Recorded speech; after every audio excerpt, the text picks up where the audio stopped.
Excited akong makita yung order ko.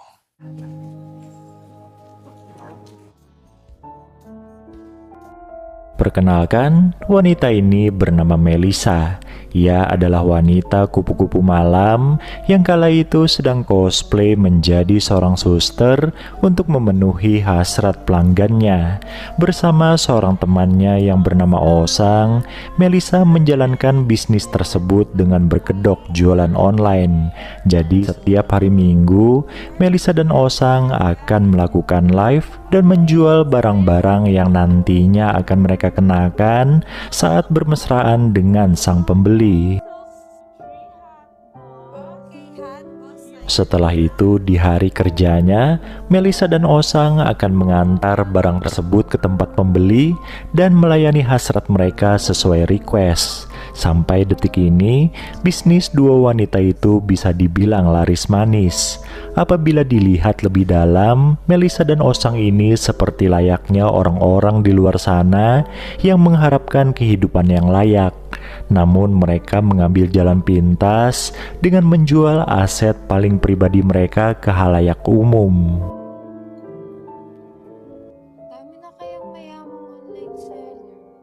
Suatu hari, Melissa sempat mengeluh pada Osang kalau dirinya lelah memenuhi keinginan para pelanggan mereka yang sangat random. Ia hanya ingin menabung dan kembali berkuliah. Sayangnya, impian tersebut mungkin akan lama tercapainya dikarenakan tabungan Melissa masih sedikit dan sering terpakai untuk kebutuhan sehari-hari. Selain masalah kelelahan, akhir-akhir ini Melissa juga sering teringat mantan pacarnya dulu ketika masih bersekolah. Ternyata ia masih belum bisa move on.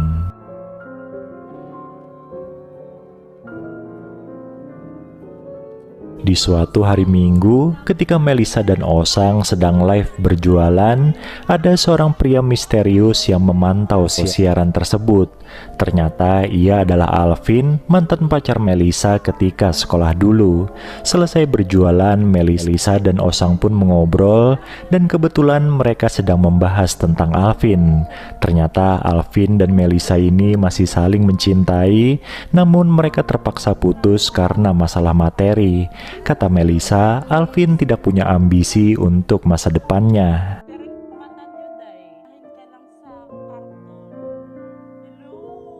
Hubungan asmara Osang ternyata tidak jauh berbeda dengan Melissa.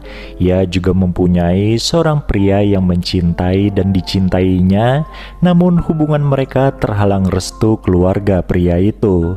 Mereka tidak sudi punya calon menantu seperti Osang. Meski pekerjaan Osang seperti itu, sang pria yang bernama Jux tetap mencintainya.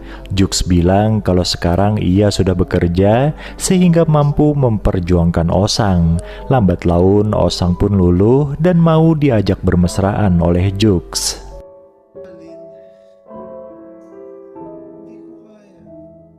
Perkembangan hubungannya dengan Jux kemudian diceritakan Osang pada Melissa. Melissa sendiri nampak senang ketika melihat temannya senang. Ia berharap ada salah satu pelanggan mereka yang mengubah hidupnya. Di hari Minggu berikutnya, Alvin kembali menonton siaran live-nya Melissa dan membeli pakaian yang sedang dikenakan wanita itu.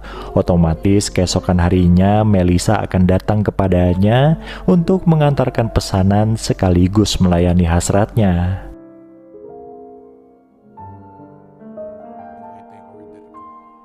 Awalnya, Melissa sempat tidak mengenali Alvin yang menyembunyikan wajahnya di balik hoodie. Tapi tidak lama kemudian, Alvin memperlihatkan wajahnya sambil bertanya kenapa Melissa bekerja seperti itu. Melissa pun menjawab kalau bersama Alvin ia tidak punya masa depan. Menurutnya, Alvin adalah seorang pemalas. Tidak ingin membuang waktunya sia-sia, Melissa pun menyuruh Alvin untuk segera menikmatinya. Namun baru pemanasan beberapa menit, Alvin langsung pergi meninggalkan Melissa.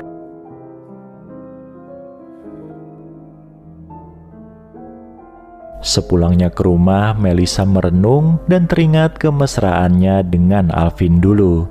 Beberapa hari kemudian, Melisa kembali mendapat orderan dari seorang pria yang memperlakukannya dengan sangat kasar. Alhasil, ia pun pulang dengan badan memar.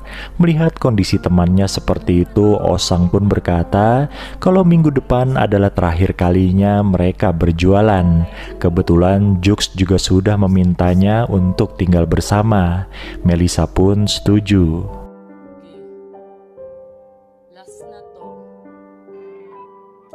Hingga akhirnya hari Minggu itu pun tiba. Di awal siaran live mereka, Melisa dan Osang memberitahukan kalau hari itu adalah terakhir kalinya mereka berjualan. Awalnya semua nampak lancar-lancar saja, hingga akhirnya pria yang mengasari Melisa kemarin muncul dan ingin memesan. Nah, sesuai kesepakatan mereka berdua, Melisa dan Osang pura-pura tidak melihat komentar pria itu dan mengabaikannya.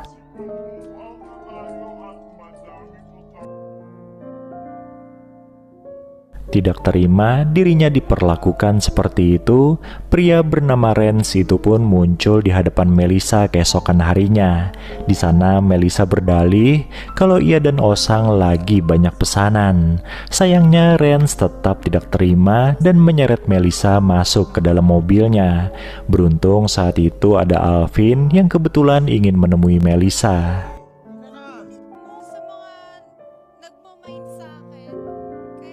Melihat Melisa diseret paksa oleh seorang pria, ia pun menghampirinya. Sambil melepaskan cengkeraman Rens, Melisa bilang pada Alvin kalau pria itu adalah pelanggan yang sudah mengasarinya. Nah, berhubung Rens tidak mau melepaskan Melisa, Alvin pun akhirnya menodongkan senjatanya pada pria itu. Alhasil, Rens segera balik kanan. Melihat Alvin yang nampaknya memiliki senjata resmi, Melisa pun menebak kalau mantan pacarnya itu kini adalah seorang polisi. Ternyata selama ini Melisa salah menilai Alvin. Diam-diam, Alvin telah berhasil menggapai impiannya menjadi seorang polisi. Menyadari hal itu, hati Melisa sontak luluh, bahkan meminta Alvin untuk balikan dengannya. Untungnya pria itu mau dan langsung melamar Melisa. Film ini pun selesai. Ba't di natin try?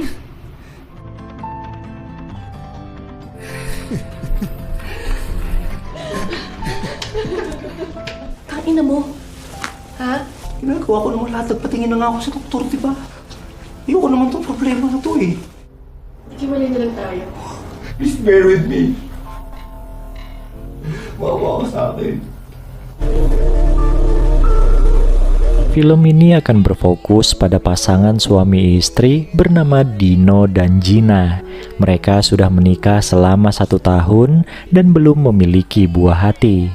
6 bulan belakangan ini, Gina selalu dikecewakan oleh Dino yang terongnya selalu lembek ketika bermesraan. Gina pun menuding kalau Dino ada main dengan wanita lain. Nah, karena tidak mendapatkan kepuasan dari sang suami, Gina pun menggunakan alat bantu atau bahkan bermesraan dengan teman kantornya yang juga seorang wanita.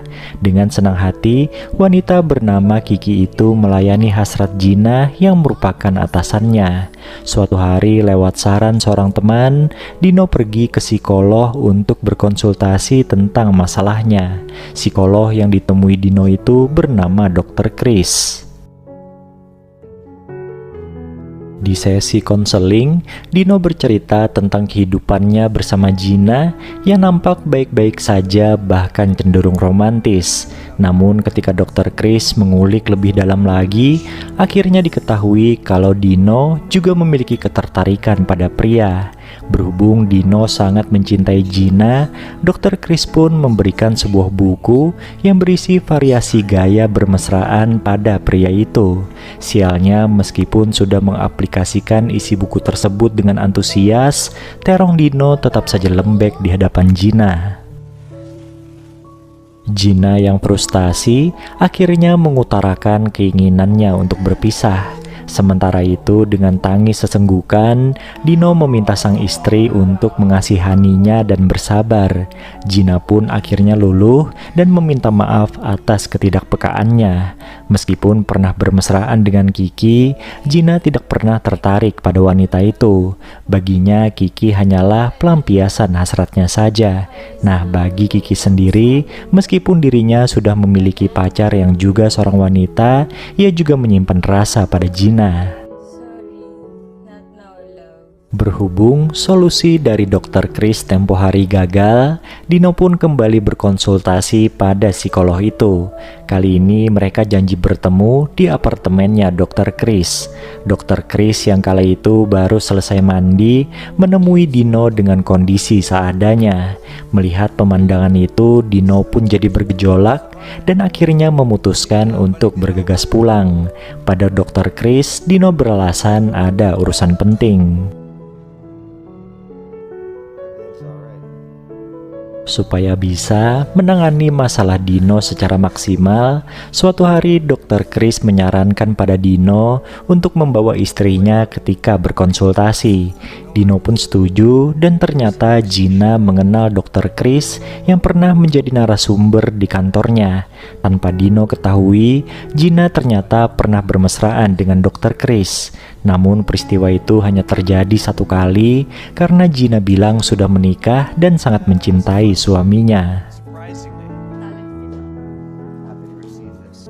Sementara itu, Kiki yang kecewa karena cintanya ditolak oleh Gina akhirnya memutuskan untuk membeberkan perselingkuhan Gina pada Dino. Mendengar kalau istrinya telah berselingkuh dengan sesama wanita seperti Kiki, Dino mengaku tidak mempermasalahkannya. Padahal perkataan itu hanya untuk melindungi harga dirinya yang terluka. Dino pun segera curhat pada Dr. Chris. Anehnya psikolog itu malah mengajak Dino untuk bermesraan dengannya saja.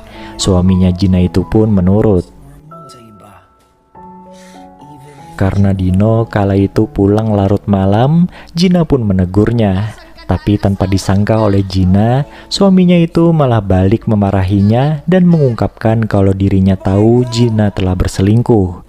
Keesokan harinya, Gina langsung memarahi Kiki habis-habisan karena ia tahu wanita itu telah membocorkan rahasianya pada Dino. Kemudian lewat sambungan telepon, Gina meminta maaf pada suaminya itu. Tidak ingin memperpanjang masalah, Dino pun memberikan maafnya. Sementara itu, ketertarikan Kiki pada Gina akhirnya diketahui oleh sang pacar yang kemudian memutuskan hubungan dengannya. Tidak ingin menderita sendirian, Kiki pun bertekad ingin menghancurkan hubungan Dino dan Gina. Ia mulai mencari kesalahan pasangan itu dan menemukan fakta kalau Dino ada main dengan Dr. Chris. Tanpa membuang waktu, Kiki langsung mengirimkan bukti perselingkuhan Dino pada Gina. Akhirnya, Dino, Dr. Chris, Gina, dan juga Kiki berkumpul di apartemennya Dr. Chris. Di sana mereka sempat bertengkar hebat dan saling menyalahkan satu sama lain. Hingga akhirnya Dr. Chris mengajak mereka untuk ngobrol dengan kepala dingin serta mencari solusi agar semua sama-sama untung. Di luar nalar, mereka akhirnya setuju untuk bermesraan berempat karena dengan cara itu mereka bisa memenuhi keinginan masing-masing. Dan film ini pun selesai.